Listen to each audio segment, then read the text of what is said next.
Gospel according to Luke, the 12th chapter.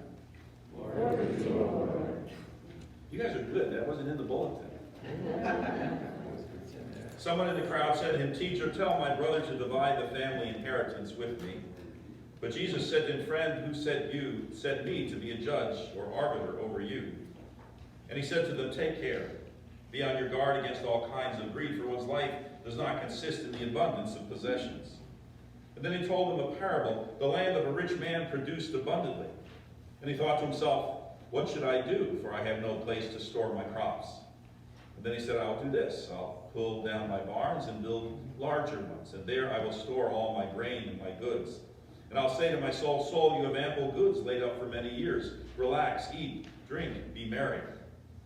But God said to him, "You fool, this very night your life is being demanded of you. And the things you have prepared, whose will they be? So it is with those who store up treasures for themselves, but are not rich toward God. Do not be afraid, little flock, for it is your Father's good pleasure to give you the kingdom. Sell your possessions and give alms. Make purses for yourselves that do not wear out, an unfailing treasure in heaven, where no thief comes near and no moth destroys. For where your treasure is, there your heart will be also." The Gospel of the Lord. Praise to you, Lord Christ. Please be seated.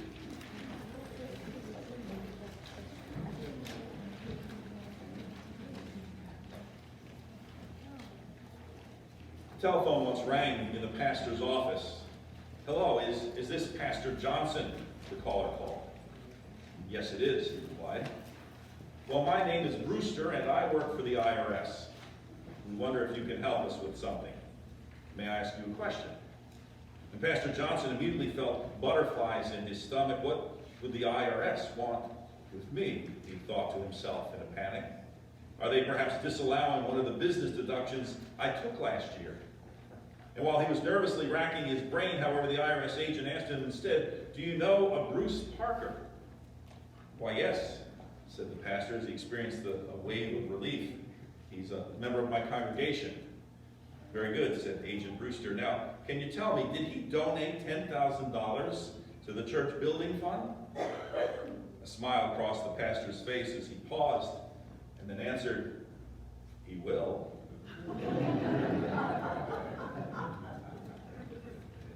Now, before I go on any further, you can all relax. I haven't gotten any calls from the IRS recently. Actually, I never have. But I do want to talk to you this morning about giving, in particular, financial giving or stewardship. In last week's sermon entitled "Where It All Begins," I argued that financial stewardship, contrary to popular belief, does not begin with money, believe it or not. It begins instead with what many have called an attitude of gratitude. It begins first with a recognition that everything in this world, including all that we have, belongs to God. The earth is the Lord's and all that is in it, the world and those who live in it, is how Psalm 24 puts it. In other words, God is the owner, the sole owner, in fact. And this means that everything we own or possess then, or think we own or possess, is merely a gift that we've received from God. Again, according to Scripture, God is the owner. We, on the other hand, are merely stewards, that is, managers or caretakers. And we've been entrusted by God to manage these gifts on God's behalf, including those that we're allowed to keep and use for ourselves and for our families. Furthermore, because God is a giving God and we are created, of course, in the image of God, we are also called to share and give away some of these gifts, especially to those less fortunate than ourselves. As I pointed out last week, just like the patriarch Abraham before us, we have been blessed to be a blessing to others. And so that's where stewardship, including financial stewardship, begins. Number one, everything belongs to God. Number two, we're called to give because we were created in the image of a giving God. Number three, in our living and in our giving, we are simply managers, entrusted by God to care for and to use God's resources responsibly. And now that we understand where stewardship begins, we can then consider how to put all of this into practice. In other words, what does this all mean for daily living? Are there any specific guidelines or disciplines, for example, for us to follow? And as it turns out, there are. In fact, the shortest and most concise description of financial stewardship, at least in terms of how to, and perhaps the best one as well, is found in our second reading this morning from 1 Corinthians. Now concerning the collection for the saints, you should follow the directions I gave to the churches of Galatia.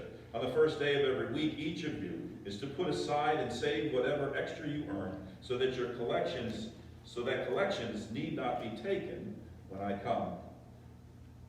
Last week, you may recall, I mentioned how the Apostle Paul was taking a collection up for the church back in Jerusalem, which was experiencing some difficult times. And here in 1 Corinthians 16, he is giving some very specific and helpful instructions, directions, as it turns out, in terms of financial stewardship of all types, actually, that have endured to this very day. As Mark Lanfrey observed years ago, there are basically four vital steps that Paul describes here. Number one, giving, said Paul, should be an act of worship.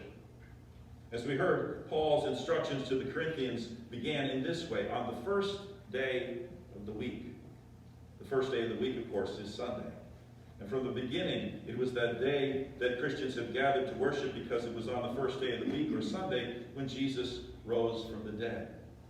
And as you know, a part of that worship service apparently was, and certainly continues to be, a collection or financial offering, which is then used to further the work of the congregation and the larger church as a whole, and to support and care for those in need, again locally, but also around the world. And so our giving is first and foremost an act of worship, reflecting, as we've already observed, an attitude of gratitude for all that God has done and continues to do for us. Moreover, the fact that Paul instructed them to do this on the first day of the week as an act of worship also implies that these offerings represent first fruits giving as well. This was a carryover from something God's people had been doing ever since Old Testament times. For example, as we heard in our first reading from the book of Deuteronomy, the people of Israel were instructed, "You shall take some of the first of all that of the fruit of the ground which you harvest from the land that the Lord your God is giving you." They were then instructed, again as an act of worship, to go to the place that the Lord your God will choose and set it down before the Lord your God and bow down before the Lord your God. So again, our giving is an act of worship, but it also represents first fruits giving, which means that before anything else is purchased or paid for, we are to make an offering to God. Number two, giving, said Paul, should be approached systematically.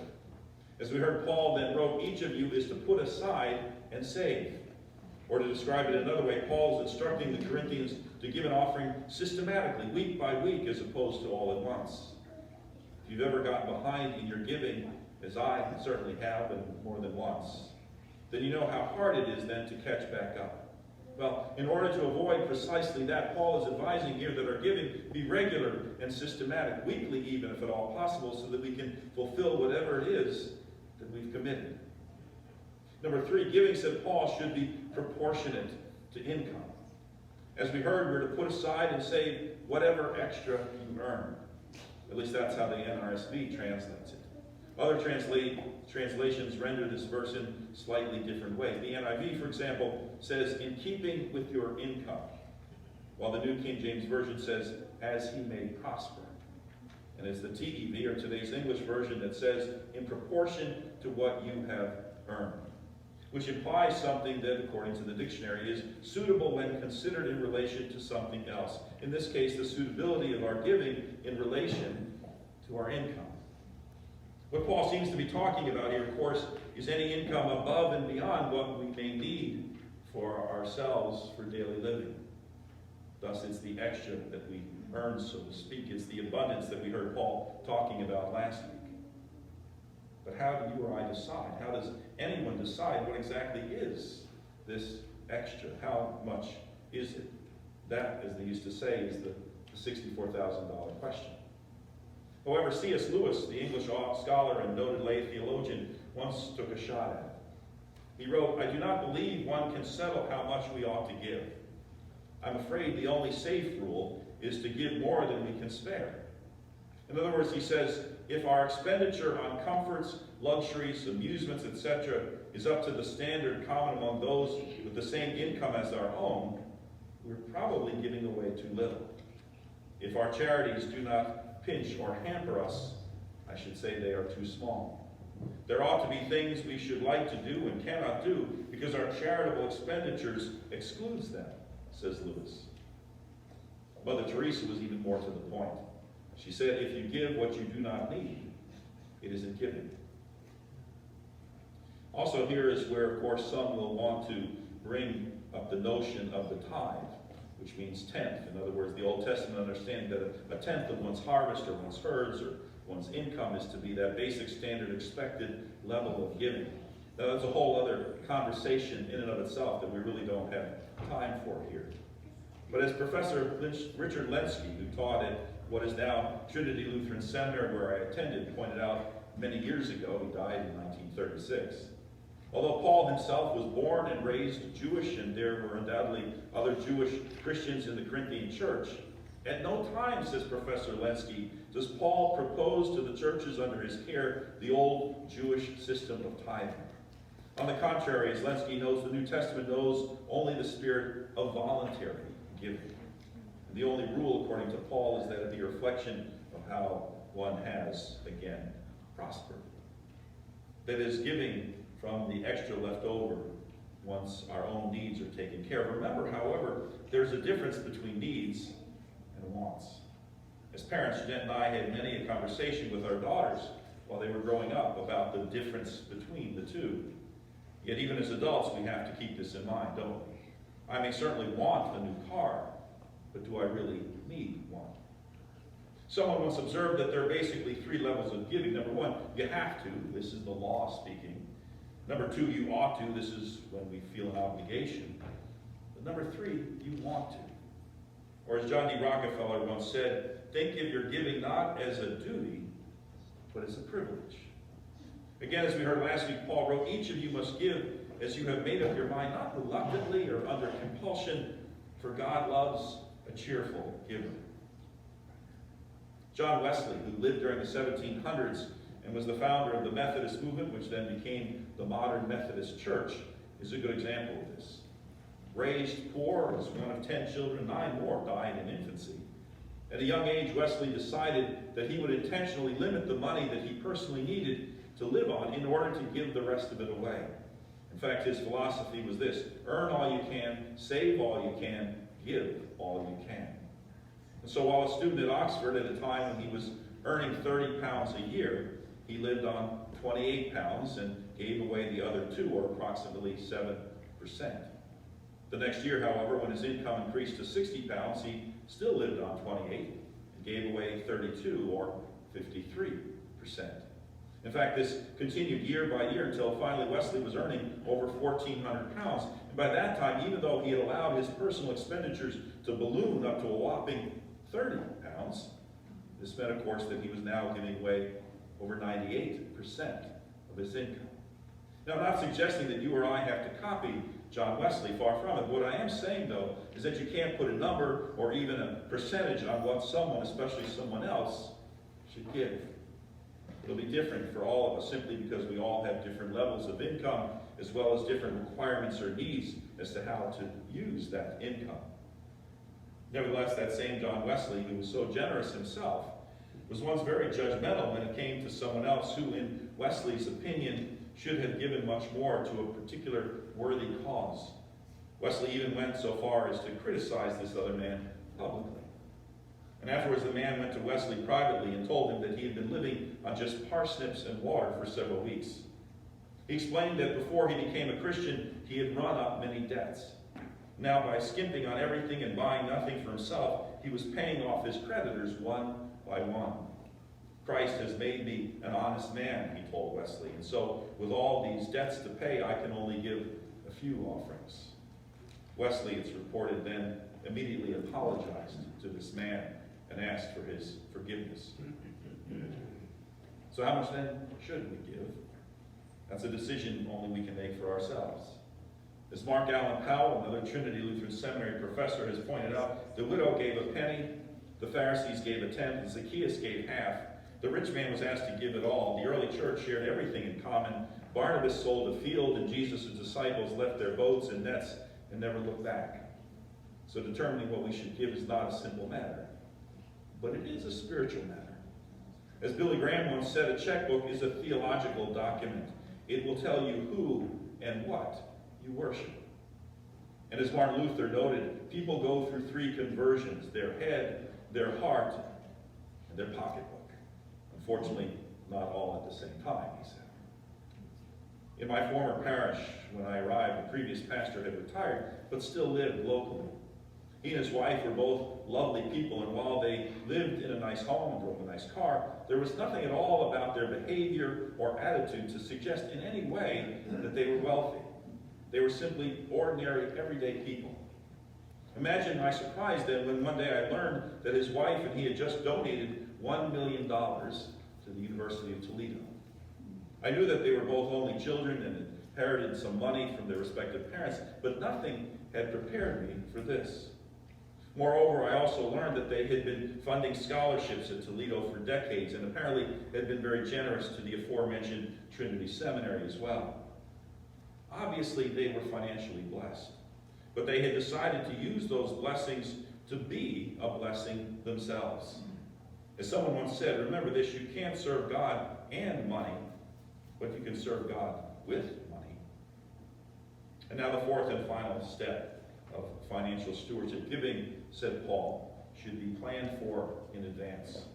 As we heard, Paul wrote, so that collections need not be taken when I come. Our giving, he suggests, should represent some thought and commitment. Each year at this time, we here at Hope are asked to prayerfully consider our financial giving for the coming year. Instead of coming to church completely unprepared and then reaching for whatever extra cash we may have in our wallets that particular morning, we're to decide in advance what our weekly or monthly or bi-weekly giving will be, and then plan accordingly for it. We next fill out an estimate of giving card to indicate that level of commitment, in part so that the congregation can have an idea of what to anticipate in offerings for the coming year, but mostly as an act of personal commitment and as a reminder to ourselves. Our final reading this morning was that memorable parable of the rich man who decided to just build bigger barns when his land produced abundantly. That night, however, he died. And all those things, Jesus asked, whose will they be now? Or as someone once observed, that's why you never see a hearse pulling a U-Haul. Jesus, however, urged his listeners instead to sell their extra possessions, give alms to the poor, to make purses for themselves that do not wear out, an unfailing treasure in heaven where no thief comes near and no moth destroys. Pastor down in Alabama tells the story about his church undertaking a capital stewardship campaign to raise money to build a brand new building. And one of his members at the time was a widow whose husband had left her a lot of money, much more than she really needed. She loved the Lord, said the pastor, and she loved the church, but she tended to be rather conservative, including with her money. So when she made her pledge to the building fund at the stewardship banquet, she committed to a very safe amount that was really no risk at all. The pastor, however, spoke at the banquet about where Jesus said, don't store up your treasures on earth, where moth and rust can corrupt and thieves break in and steal, but lay up your treasures in heaven.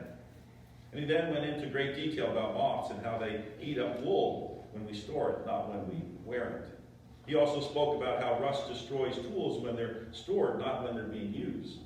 His point was that when we store up God's resources, they don't accomplish anything. We have to use them, or they become like moth-eaten garments or rust-encrusted tools. Well, this particular parishioner went home from the banquet that evening feeling a little guilty about the amount that she had committed and the larger amount she was storing up.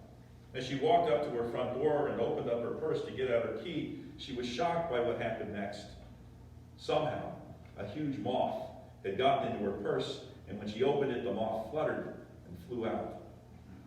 As she said later, God used that moment to teach her that she didn't need to be storing up all her money. She needed to be using it for God.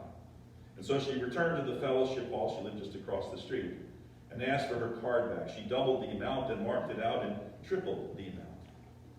As her pastor liked to tease her afterwards, he had a really hard time getting that moth into her purse. Actually, that wasn't true at all. In fact, she believed that God had put it there. Either way, this wealthy parishioner may come to understand that just as we heard last week, God is able to provide you with every blessing in abundance, so that by always having enough of everything, you may share abundantly in every good work. Or as Jesus pointed out in today's gospel reading, for where your treasure is, there your heart will be also. Take a look at your own heart, Martin Luther once observed, and you will soon find out what has stuck to it and where your treasure is. It is easy to determine whether hearing the word of God, living according to it, and achieving such a life gives you as much enjoyment and calls forth as much diligence from you as does accumulating and saving money and property. Not surprisingly, it is also Luther who famously wrote, I have held many things in my hands, and I have lost them all. But whatever I have placed in God's hands, that I still possess. Well, there you have it. My attempt to share some thoughts with you on how to put this whole idea of stewardship not only into perspective, but also into practice. I hope it made some sense to you and proves to be helpful in your own decision making. In closing, I'm reminded here of the head usher, who once said to the pastor, your stewardships are really improving. Still no money, but a lot of IOUs.